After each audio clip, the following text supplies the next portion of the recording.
Oxford does not wake. It stirs, slow as memory, and just as unreliable. That morning, the city had the hushed, glistening pallor of old cathedral glass.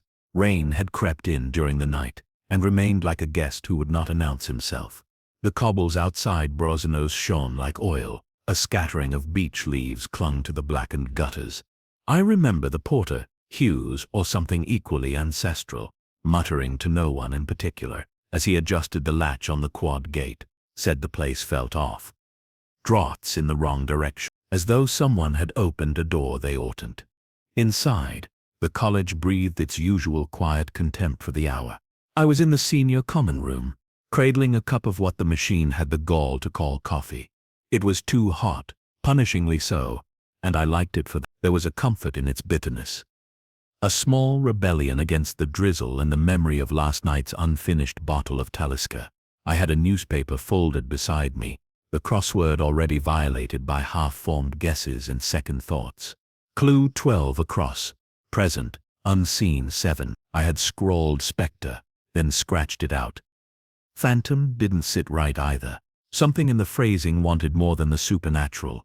Something felt more liturgical. I left it blank. Across the hall I could hear the faint brushing of chalk on slate. They still used blackboards in some of the lecture rooms, a charming, anachronistic echo.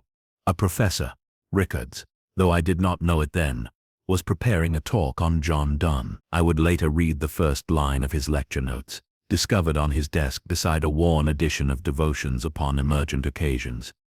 All mankind is of one author, a sentiment that would take on a particular weight by the end of the week. At the time, though, I had no sense of what was unfolding.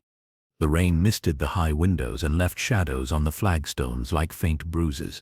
I watched Hughes light a cigarette with hands that shook just enough to betray the cost of his years. He paused before drawing the gates closed, his head tilted, very slightly, as if listening. Then he shook it off and locked the bolts with more force than necessary. It wasn't until later, much later, that I recalled the way his eyes had darted across the quad. Not toward anyone. Toward absence. An odd thing to notice, I suppose, but there it is. Some spaces are louder when empty. A junior lecturer passed me in the corridor with a stack of papers and a face like someone who had recently mislaid both love and sleep. She offered a nod. I offered none in return. One gets tired of polite anonymity in these places. And then I paused, momentarily by the notice board, something banal about a wine tasting in the crypt later in the week, a change of tutorial rooms, and a small square of white pinned so tightly in one corner that it curled from damp marked in memoriam. I remember frowning. The name printed in black was Anthony Rickards. The odd thing, you see, is not that I didn't know he had died, it's that I hadn't known he was alive. The name triggered nothing, no face, no voice, no whiff of a conversation misplaced by time, and yet there it was, mourned with collegiate brevity and institutional poise. Dr. Anthony Rickards, fellow in theology, passed away unexpectedly in his study, memorial service details to follow. It is possible, of course, that the name had passed through the sieve of my memory without catching. There are so many names, but something felt askew. Perhaps it was the symmetry of it, the morning's clue, the vanished presence, the porter's unease. Perhaps it was simply the fact that I could not finish the crossword, present, unseen. Somewhere, far above the college rooftops, the bells began to sound a late hour with ancient patience. I looked out again at the empty quad. The rain had eased, but the stone still wept. I would not realize until much later that someone had already entered the college that night, quietly, unseen. But he was there. It was the Monday after, though I hesitate to call it that, since the weekend had left no discernible mark on time. I had dined, badly, at a place in Jericho where the wine list promised redemption but delivered headache. She had been lovely in the brittle, cultivated way of someone who had read too much Hesse at school and could no longer quite distinguish disappointment from destiny. When she left, not abruptly, but with that particular grace only intelligent women manage, I walked alone past the canal, paused by the bridge, and thought of nothing in particular. Which is to say, I thought of everything. So when Lewis rang the next morning, too early and with a voice that already sounded apologetic, I was not displeased to have somewhere to be. A man found dead, he said. College man. Theology. Ricketts. I told him I already knew, that I'd seen the notice. There was a pause. Then, sir, you want to come in then? I said yes. Of course, something about it had lingered, not the death itself, which is seldom more surprising than weather, but the lack of any ripple around it, as if he'd been removed from the world with professional silence. Brasenose again, this time with purpose. The porter gave a shallow nod, as though the dead were his personal embarrassment. I asked for the location. Second floor, staircase C. The key, he said, had already been returned by college security. Funny that, said he'd locked it himself, and yet the room when we arrived was slightly ajar. It was a small, dark, paneled affair, with an ancient radiator ticking faintly under the window. Ricketts lay where one would expect, at his desk, folded over a sheaf of handwritten notes. His mouth was open, faintly, like a man caught mid-thought. Lewis, who had taken the obligatory glance at the body and then the more practiced one at the environment, stood near the far bookcase. Heart, he said. Or maybe the pills. They found some statins in the drawer. I didn't answer. The room smelled of dust and sandalwood, which struck me at once as false. Not that men like Ricketts weren't prone to affectations. It's Oxford after all. But because the scent was fresh, someone had lit incense. Recently, the stick, long since burned to ash, had left a faint black crescent on a pewter tray beside a mostly full bottle of red Chianti, I think. Not a wine of theology, I remember thinking, more a wine of half-buried secrets and second-rate opera. But it was the books that spoke loudest. Theology. Yes, Augustine, Aquinas, the predictable Protestant canon. But also William James. Not the usual abridged paperback with a weary undergrad's highlighting. No, this was the 1902 edition of the Varieties of Religious Experience, bound in worn green leather, borrowed according to the date slip inside 2 days prior from the Merton College library. Odd, that. Ricketts was a Brasenose man. Borrowing from Merton suggested effort, permission, perhaps apology. I moved to the shelf.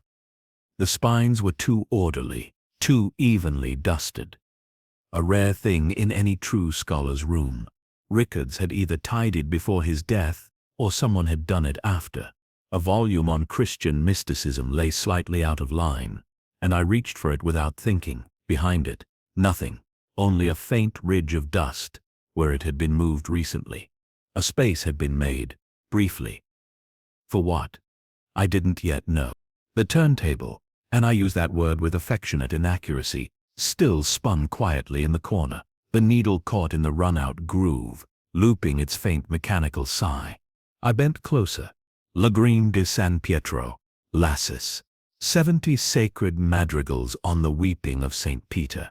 A strange choice for casual listening. Lewis muttered something about waiting on the coroner. I nodded. Told him to check with the college about Ricketts' recent visitors. Guest list. Crypt wine tasting. That sort of thing. He looked at me with the usual half-amused suspicion. Right you are. I remained, alone for several minutes more. The rain had begun again, finer this time, almost reluctant. I took a seat across from the desk. The notes Ricketts had been writing were in Latin. Not unexpected, but unnecessary for most lectures. A phrase repeated itself 3 times down the page. Quod videtur, non est. That which is seen is not. A theatrical death, then. Not for spectacle, but for meaning. Someone had arranged this scene, or rearranged it. For whom? I did not yet know. But not for Ricketts. He had already left. Oxford conceals its truths in parentheses. You learn, in time, that the real meanings hide not in the declarations but in the clauses, the caveats, the second thoughts, the lines muttered just before the door clicked shut. Lewis and I took the long corridor past the dining hall to the senior common room.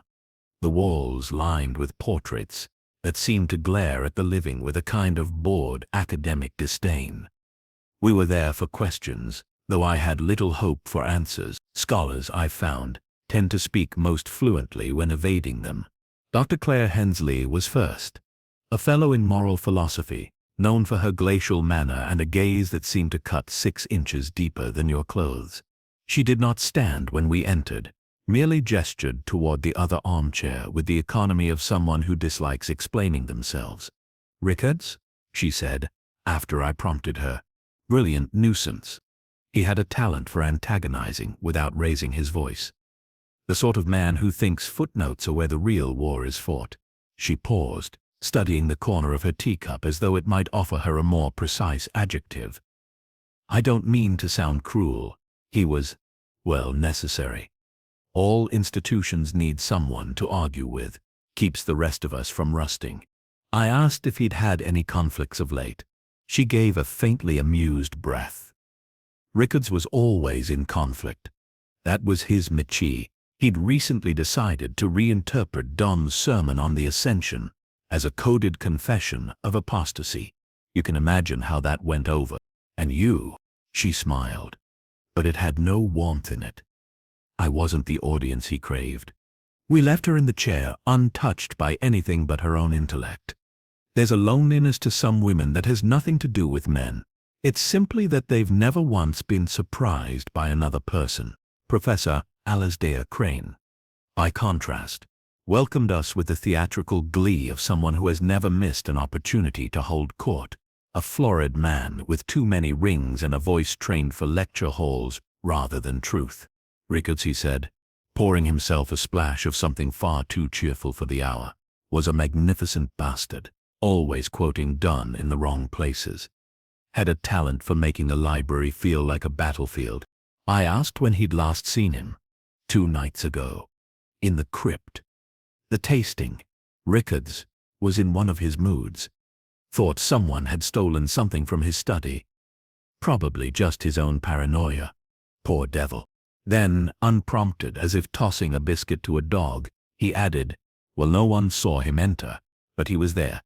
I looked up from my notebook. "Sorry." The phrase hung in the air between us like steam from a cracked kettle. Crane blinked, already moving on. "It's what he said, Rickards. That night. About someone." I assumed he meant his thief. Lewis glanced at me, sensing the faintest shift in the room's gravity. I said nothing. Words like that don't come from nowhere. They echo, and echo again. Back in Rickards' room, I sat once more at his desk. Lewis had gone to speak to college records. I opened the drawer with the notes, the Latin scribblings, the familiar loops of a mind trying to frame a thought it could not yet say aloud. Tucked in the back was a single sheet, torn from an older journal. The ink had faded slightly. It was not fresh. In the center, in Rickards' precise pricked hand, a line from Donne. "Our subtle bodies, when they quit the gross, are clothed with immortality." But the phrasing was off. The original reads, "We shall be changed into glory." Rickards had altered glory to immortality. Not simply a slip. He knew the difference. Immortality implies continuity. Glory implies transformation. The distinction is theological and personal. The implication, like the scent of old sandalwood, lingered. Rickards was not merely reading Donne. He was writing him, rewriting him, as if to resolve something his life would not allow. Outside, the bell in the college tower chimed once. Not for mourning, but for marking. The half hour, the half thought, the almost seen. No one saw him enter, but he was there. The phrase struck something hollow inside me. Not fear, not yet, but a door, perhaps, beginning to open. The crypt beneath Brasenose is not, as one might expect, a place of silence. It breathes, not in the manner of the living, but in the slower rhythm of old stones remembering warmth. There's a particular cold there, not cruel exactly, but absolute, the sort that has made peace with permanence. The wine tasting had been arranged before Rickards' death, and no one had thought to cancel it. Or perhaps, more truthfully, no one had wanted to. In Oxford, ritual has a stronger grip than grief. The dons had gathered beneath the vaulted ceiling like moths drawn toward the soft glow of irrelevance. Bottles gleamed under candle sconces. A faint scent of cork and mildew hung in the air. Latin murmured faintly from the walls, not spoken but remembered. I stood near the archway, watching. Lewis had stationed himself beside the cheese table, pretending not to overhear. The chatter drifted, as such chatter does, toward the edges of scandal. It always does, in places where nothing is allowed to look like gossip. They were discussing records obliquely. Of course, no one eulogized directly. Instead, there were comments about theological rigidity and compromised judgment in his final months. Professor Crane had already had 2 glasses and was recounting a story, mostly fabricated, about Rickard's challenging the dean to a duel of footnotes in. But what interested me was a name. Marina Fielding, young, visiting researcher from Leeds. I later learned had come down for a term to study under Dr. Hensley, but had ended up in long, increasingly agitated discussions with Ricketts about a manuscript he was planning to publish. Something to do with Donne again. Of course it was. He never did learn to argue in moderation. I asked quietly who she was. Someone pointed her out. Thin, deliberate, with a kind of weathered elegance, not yet dulled by Oxford's habitual indifference to beauty. She wasn't mingling, she was watching. I recognized the posture. It's the same one I've worn at every dinner I ever regretted attending. We spoke only briefly. I introduced myself without rank or role. It's always better that way. She looked past me when she answered. Said she'd barely known Rickards, that his ideas had been provocative, sometimes intentionally, that people misunderstood provocation as scholarship, that he wasn't malicious, merely misplaced. She used that word, misplaced, as though a person might be catalogued wrong, like a library book or a misfiled death. Before I left her, I noticed her glass, untouched. Not the mark of someone who had come to grieve or to celebrate, but someone who had come to see what others were saying, and not about Rickard. Near the exit was a battered green guest book, half-heartedly maintained by the college for events like this. I leafed through it as Lewis distracted the porter. Several pages were as you'd expect, names in the usual Don's hand, thick, careless, illegible, and then one that caught a different pressure. Different ink, a name I didn't recognize, Edward Mallory. No affiliation, no title, just the name and a faint smudge, as though the writer had hesitated. I slipped the page loose while no one looked.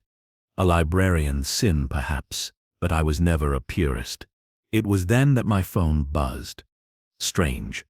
His voice always held the note of a man caught between irritation and resignation, and this time was no different. Coroner's report came through early. He said, not a heart attack. No. Suspects digitalis. Poisoning. Plant-based. Delayed reaction. Could have been in anything. Wine. Tea. Medication. Even incense. Theoretically. I closed my eyes. The smell in Rickard's study. Sandalwood, I had thought. But not quite. Too sweet. Too bitter. The kind of scent one notices not by presence but by persistence. Strange was still speaking, but I no longer heard him. I was back in the crypt, among the clink of glasses and the polite shuffle of academic mourning. Rickards had said someone had stolen something. Others thought he'd grown paranoid. But what if he wasn't wrong? What if someone had indeed entered quietly, meaning to remove only an idea, a page, a line, but left something else instead? A residue, a trace of something that would bloom only hours later. Back above ground, the night had fallen unnoticed. Oxford's windows glowed with that peculiar light only found in old universities, part candle, part regret. I stood beneath a gargoyle and lit a cigarette. I would not finish. The wind had picked up. No one saw him enter. But he was there. The Baudelaire, when empty, has a particular sound, not silence. Precisely, but an inhalation held indefinitely. It is a place built not for the preservation of books but for the quiet dismantling of certain ideas, like bodies, rest here, some embalmed in vellum, others still breathing faintly through annotation and ink. It was Lewis who'd mentioned the manuscript again. Offhand, over a sandwich neither of us had wanted. Said one of the fellows had heard Rickard's plan to publish something outrageous, a reinterpretation of Ascension Day Sermon 1601, the Dawn piece, supposedly heretical. If you were inclined to believe in such things anymore, I wasn't, not strictly. But Rickard's had been. That mattered. The restricted stacks were unusually dim. That afternoon, one of the overhead bulbs had died, and the maintenance form lay unsigned. I moved slowly, letting the gloom do its work. There's a different logic to searching among old books. You look not for the thing itself, but for the shape of its absence.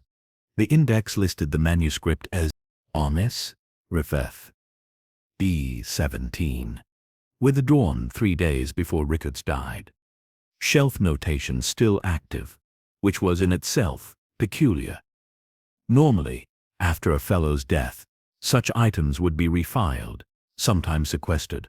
Instead, it remained listed as on loan. I followed the narrow corridor between theology and ecclesiastical history. The air colder here, scented with aging glue and something unplaceable.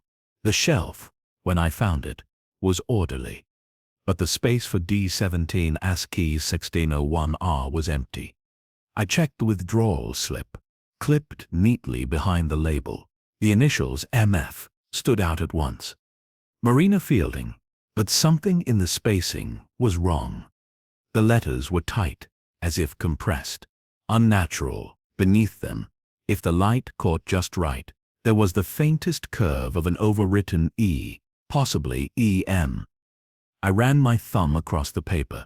Someone had rewritten the initials, poorly, and only because they'd known no one ever looks at slips once they're filed. I carried the slip to the reading desk. The attendant barely looked up. I asked when MF had last accessed the stacks. She checked the ledger. Once. A week prior. Had stayed 15 minutes. Too little time to read, much less copy. A 17th century manuscript in archaic English, but long enough to be seen. Marina was already waiting when I arrived at the small cloistered courtyard outside the Merton Library. She didn't greet me, just asked, plainly, if I thought she had killed him. I said no, but I thought she knew who had. I asked about the manuscript. She went still, not shocked, but hollowed. Like someone who had finally heard a word they'd tried for weeks to forget. Rickard's wanted to publish it, she said. He said it would undo Danane, strip him of sanctity, reveal the man beneath the metaphor. He wanted controversy, not fame. Just noise. Did you read it? She nodded. Once. It claimed Dunn wrote the sermon not as ascension but confession. A farewell. As if he'd already renounced what he was preaching. And it wasn't false, just cruel. He was right, in a way. But rightness has weight. Did you take it? She looked at me then, for the first time, properly. Her eyes were too steady. I never borrowed it. I don't know who signed my name. And you believed Rickard's. I believed he believed it. That was enough.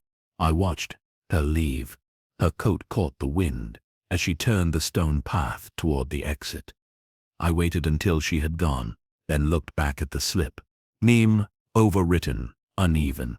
There had been someone else in the stacks, someone who knew how to sign as another, or rather knew they would not be questioned if they did. Back at my flat, I set the slip beside the other papers, the guest list, the torn Dunn quote, the page with Edward Mallory's name. Patterns do not announce themselves. They emerge slowly, like bruises under fading light. The manuscript was gone, but its shadow remained. And the more I looked, the more I sensed that Rickard's death had been not to conceal it, but to answer for it. Some heresies are never published. They are simply punished. Photographs lie, or perhaps more accurately, they omit. The truth, if it's there at all, lives in the margins. A gesture, a misdirection, the expression someone meant to conceal but didn't quite manage. The rest is just costume. Lewis found the photograph. He brought it into the office in a plain manila folder. trying to appear casual. He always does that, tries not to telegraph the moment before revelation. He's better at it than he used to be. It was dated July 1997, an alumni gathering at Brezino's, back when these things still involved linen suits and champagne that dared to be warm. I recognized a few faces, Rickard's of course, unmistakable, younger, his beard neater, less defiant. He had his arm loosely around a woman to his left. She was smiling, turned slightly into him, her eyes half lowered, not in modesty but in something closer to amusement. It looked like Hensley. The resemblance was immediate, even to Lewis. Same angular features, same carefully disarranged hair, but Hensley, when asked, denied ever attending the event, said she had been at Cambridge that summer, and had never accepted alumni invitations as a matter of personal policy. Her voice, when she said it, didn't waver, but her eyes didn't hold mine. That was enough. She may have had her reasons. The Dons are allowed to have private histories. That's part of the design. The institution shields as much as it educates. But something in her refusal felt less like discretion and more like removal, as though she had surgically cut herself from the image and hoped we wouldn't notice the scar. I looked back at the photograph. The focus was on the main group, arranged like a stage tableau, all smiles and squinting into the afternoon sun. But it was the background that pulled at me, that thin seam between clarity and accident. Just over Rickard's shoulder, half obscured by the shadow of the chapel wall, there was a figure, unclear, blurred, as though in motion, walking away from the edge of the courtyard toward a door in the far corner of the old college wing, one I knew well, or thought I did. The door, if memory served, hadn't been used in decades. Bricked over sometime in the early 2000s after concerns about security and access control, phrases which in Oxford usually mean an argument lost to funding rather than reason. I walked to Brezino's that evening, long after the quad had emptied, and the ghost of evensong had faded into the stone. The wind had come up. It moved through the archways like someone exhaling slowly. I traced the photograph's angle by instinct. The chapel to my left, the dining hall ahead, there the far corner. Ivy covered now, a faint outline beneath the green. I pressed my fingers to the wall. The brickwork was uneven. Not recent, but not ancient either. A patch job, deliberate, the kind done to seal, not to support. I stepped back, imagined the path someone might take from that side door, into the college, past the stairwell, up to the second floor, to Rickard's study. No one saw him enter, but he was there. I took out the photograph again. The figure, though blurred, had a posture. Head lowered, shoulders hunched in a way that didn't suggest guilt, but purpose, intent. Not someone caught, someone crossing, a threshold. Rickards had been in that photograph, arms around the woman who denied him, and behind him, already walking away, perhaps someone else. A presence not meant to be recorded, only remembered by accident. Back in my flat, I placed the photograph beside the manuscript slip, the altered quote, the wine guest book. Together they began to hum. Not yet a harmony, but the suggestion of one. Someone had entered. Someone who didn't want to be seen. Not then. Not now. But they had left fingerprints in time. Photographs don't lie. They whisper. They buried Rickards beneath grey light and officious Latin.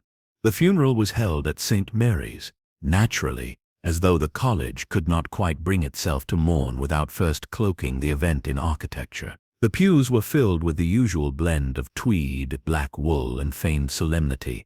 Deaths at Oxford rarely provoke tears, but they do attract attendance. People come not to grieve, but to be seen grieving. It's a subtler game, played with eyebrows and pauses. I sat near the back, flanked by Lewis, who had already read the order of service twice, and folded it into a paper dart in his mind. The organ coughed itself into Abide With Me. I noticed, as always, that the hymn was sung too fast. Not because the living were in a hurry, but because the dead never quite hold their temper.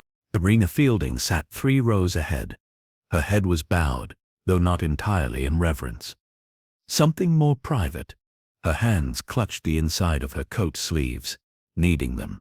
She looked, in that moment, like someone trying to hold a truth that no longer wanted to stay hidden. It was after the final blessing, when the choir had exhaled its last careful chord and the congregation had begun its ritual shuffle toward the exit, that she approached me. Not directly. She stood beside the nave for several seconds, pretending to study the stained glass, then drifted toward me like a leaf caught in a slow current. "He trusted me," she said. Her voice was quiet, but strained. I nodded, not in agreement, but in invitation. The silence between us stretched, a soft tautness. We argued. That night, I went to his rooms. He was angry about the manuscript, about what I said in supervision, about everything. I thought he'd taken his medication. I'd seen the bottle. I handed it to him. But it wasn't the right one. It was something else. I asked nothing. Sometimes truth announces itself not by what is said, but by how it insists on being told. He took it. The wrong thing. I didn't notice until he collapsed. "You didn't call anyone." I panicked. I left. I thought maybe it was just a seizure. He had them. I looked at her then. Her eyes were wet, but too wide. There was a performance there, not of grief, but of guilt. Worn like a borrowed coat. One size. He always used to say, she added, that Dunn had it right. That truth sits on the lips of dying men. But it doesn't, does it? The line caught me. Ricards had quoted that phrase often, too often, in fact, but never like that. The original, Don, or at least the Don Ricards had loved, said, "Truth sits upon the lips of dying men, and is not heard." She had misquoted it, left out the wound, sanitized it, turned it into a moral. Ricards would never have done that. He lived in the half-light of contradictions. He distrusted resolution. I said nothing. Offered her a long, tired look. She broke it first. "I just wanted to say it. Before anyone found out. I just wanted to tell you." She turned, leaving me with the soft scent of her perfume and the faint echo of a lie well practiced. Lewis, who had waited discreetly near the back, caught up with me outside. She confessed. He said, "You heard it." I nodded. "I did." "So, she's lying." "You sure?" "Yes." She was too certain of the uncertainty, and she quoted him wrong. Not in words, in spirit. The wind had picked up outside the church. The clouds were moving in low strokes across the dreaming spires. Bells rang somewhere distant, not mournful, just punctual. The thing about a false confession is that it always carries a shape too neat, too tidy. Guilt, true guilt, is never elegant. It clings. It contradicts itself. Marina wanted to be caught, yes, but not for murder, for something else. For failing him, perhaps. For not stopping him, or simply for surviving when he had not. But the truth, the actual shape of it, was still elsewhere. Wait. It was past midnight when I returned to the crossword, though I'd no intention of finishing it. These puzzles are less about completion than they are about circling the edges of something, testing the perimeter of silence. But the kettle had boiled and the flat was quiet, and I found myself staring again at that stubborn clue. Present, unseen. 7. I had written Spectre earlier that week, almost idly, before doubting myself and rubbing it out. Tonight it came back. Not just as a solution, but as a presence. Spectre. It fit, both in letters and in weight. Something seen only by what it displaces. A presence shaped by the absence it leaves behind. Yes, I stared at the word long enough for it to lose meaning. Then I poured the tea, too strong, and opened the folder I had not touched since the coroner's call. Rickard's personal effects, bagged and catalogued. Among them, the copy of the Varieties of Religious Experience. I hadn't thought much of it at the time. The book was old, borrowed and read to death. Rickards had made notes in the margins, the way certain men do when they no longer fear being misunderstood. But it wasn't the notes I was after. The donor inscription was on the inside cover. I remembered the handwriting, neat, serifed and affectedly modest. to the fellows of Brasenose in memory of a lost voice. But none returns again. The last phrase had troubled me. Something in it had rung false, too lyrical, too final. I fetched my own battered copy of Donne, selected prose, opened to the sermon I suspected, and found the line in its native form. But none returns again to rectify the falsehoods told of them after death.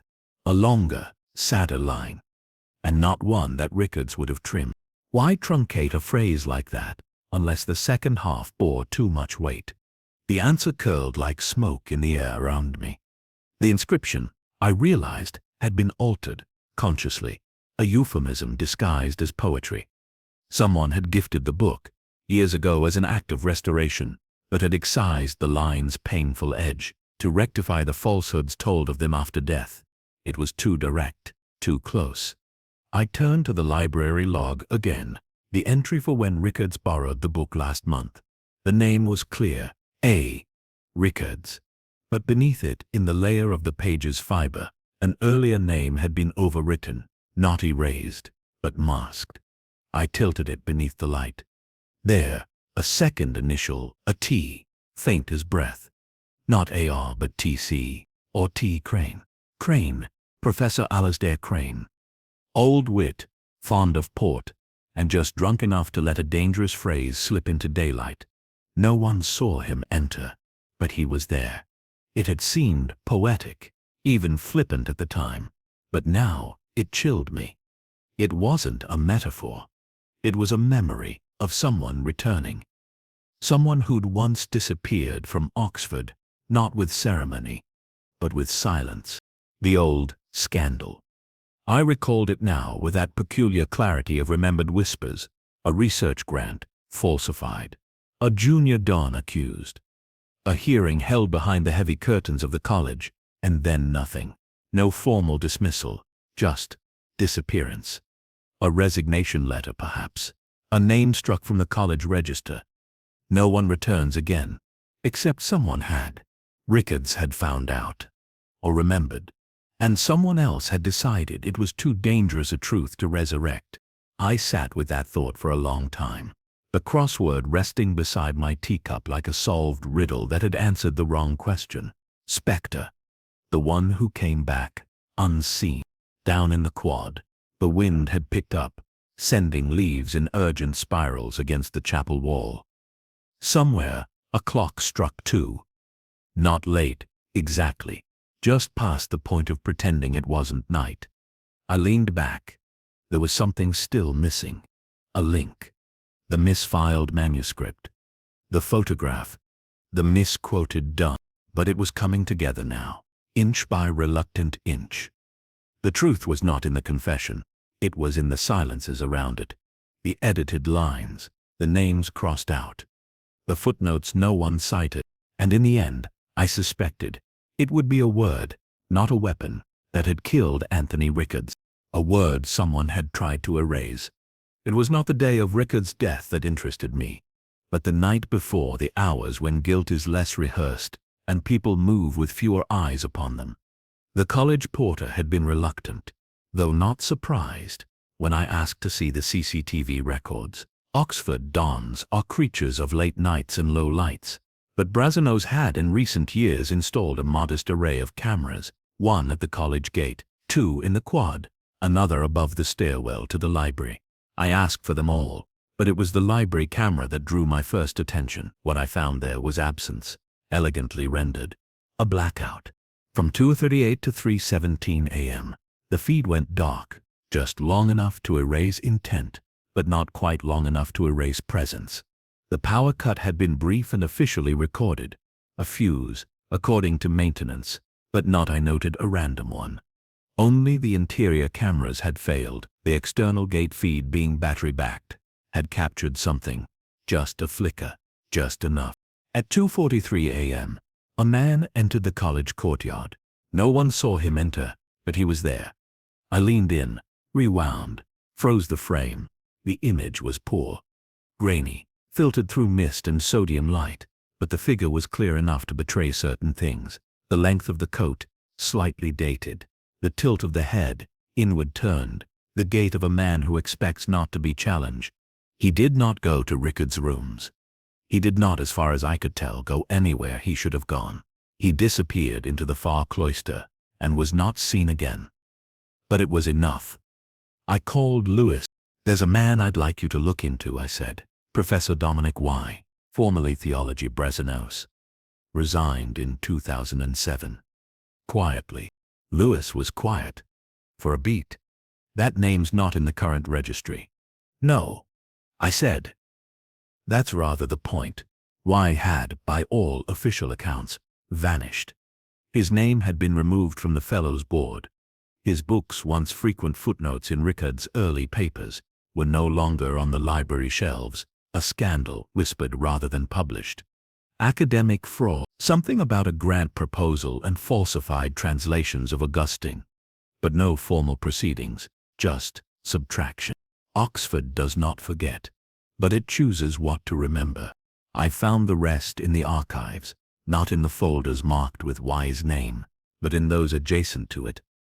Rickard's own tenure review from 2006 mentioned Y only once in a letter appended in the margins. A curiously brief endorsement. "Dominic Y's guidance has been formative, though I now depart from his conclusions."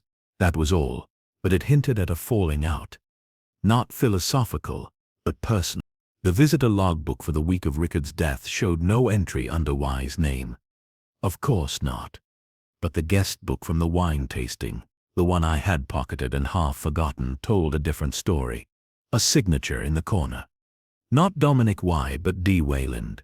Careless. But the handwriting matched an old application I had found in the university's personnel records. He had returned.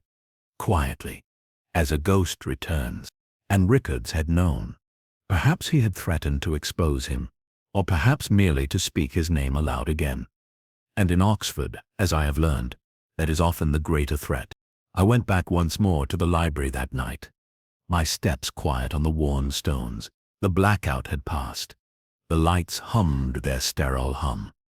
But the echo of absence still hung there. A gap, a breath held in Rickard's reading log, stored electronically. Thankfully, I found one last entry, a book borrowed at 2:47 a.m. on the night in question. A treatise on the concealment of heresy, checked out. Oddly, on Rickard's card. It wasn't his usual reading, unless it wasn't Rickard's who'd borrowed it. I left the library with the unease that comes from nearing something not meant to be seen. Like approaching a painting you're not sure was ever finished. The truth, I felt, lay not in confrontation but in the quiet reappearance of someone the college had once buried in silence. Spectre. That was the word again. He had returned. He had entered, unseen. But now, at least, I had his name.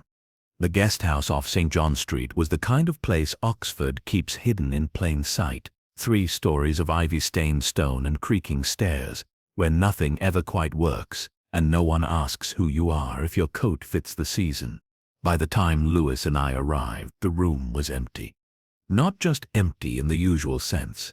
No toothbrush in the glass, no socks in the drawer, but empty like something had been deliberately erased. The bed was made too neatly. The wardrobe hung ajar, displaying nothing. Even the dust felt swept into corners, as though guilt could be brushed away with a rented broom.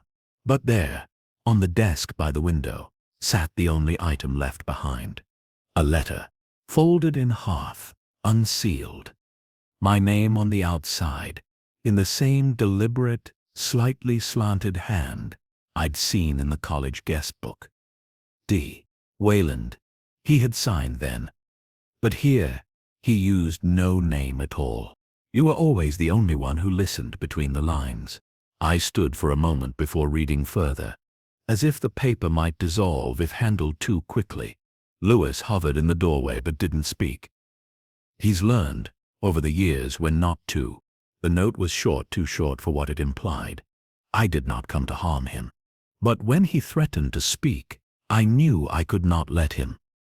There are truths that should remain unrevived. Mine was one of them. No signature. Just the slow descent of ink, trailing off like breath. There was no mention of how, no explanation of method. But I knew. The poisoned whiskey. The same bottle Rickards had likely poured with some smug irony. Thinking himself in control, the irony remained. Bitter in the throat. The past doesn't forgive. It simply waits. Why had not come for vengeance? That much was now clear. He had come to preserve the lie he had once built. A lie whose ruin had already cost him his position, his standing, his name. But Rickards, brilliant, insufferable Rickards, had remembered, and remembering he had threatened to speak. I stared out the window.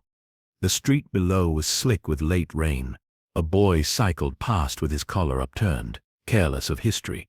I envied him. Lewis said softly, "He's gone then." Yes.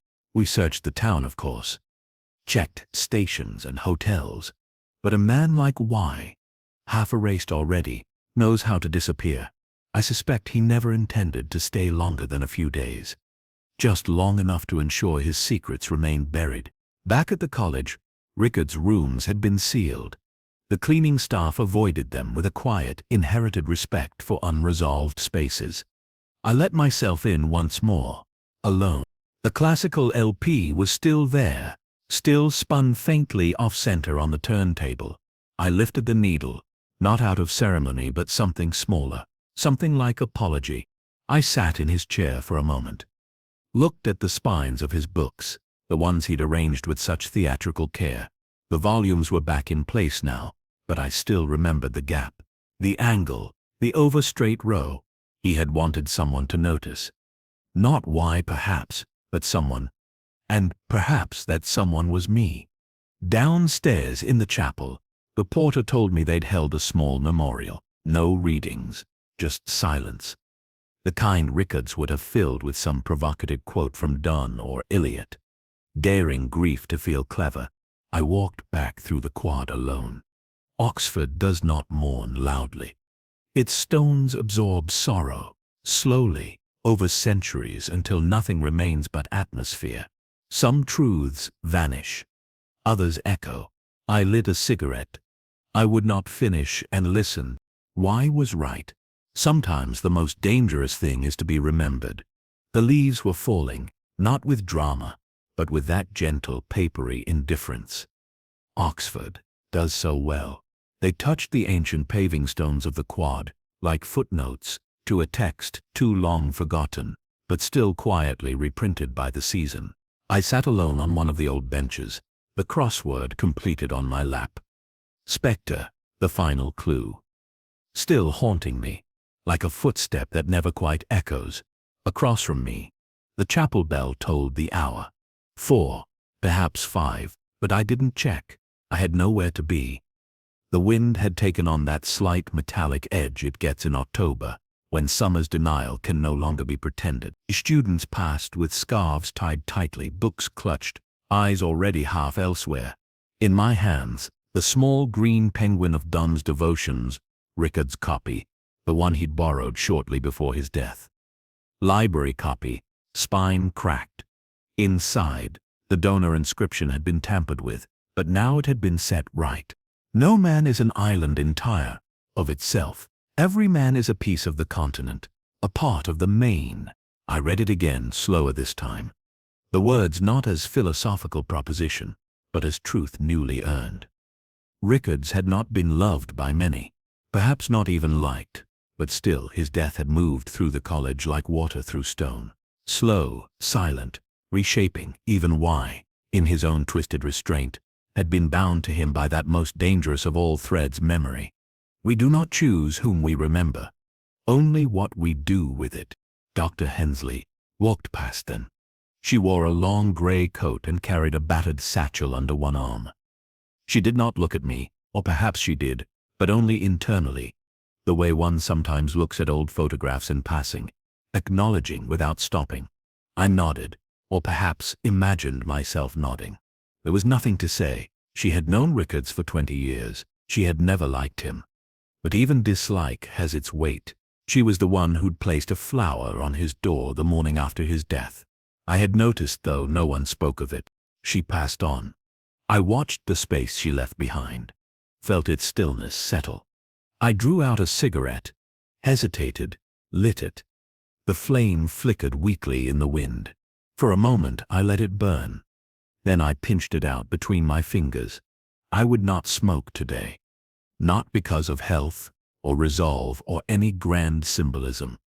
Just because I wanted to remember how it felt to almost need something. The crossword was done. Not just finished, but solved. Not all puzzles are. In the end, it had not been about revenge or scandal. Not really.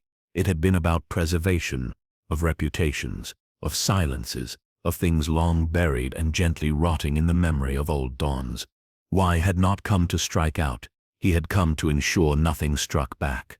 There is a particular ache in understanding too late. I've lived with it for years.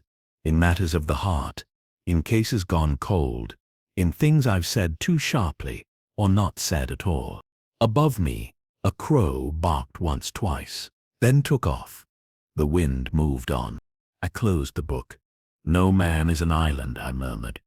But some spend their lives pretending to be, and some, like Rickards, leave just enough behind to prove they never were. The end.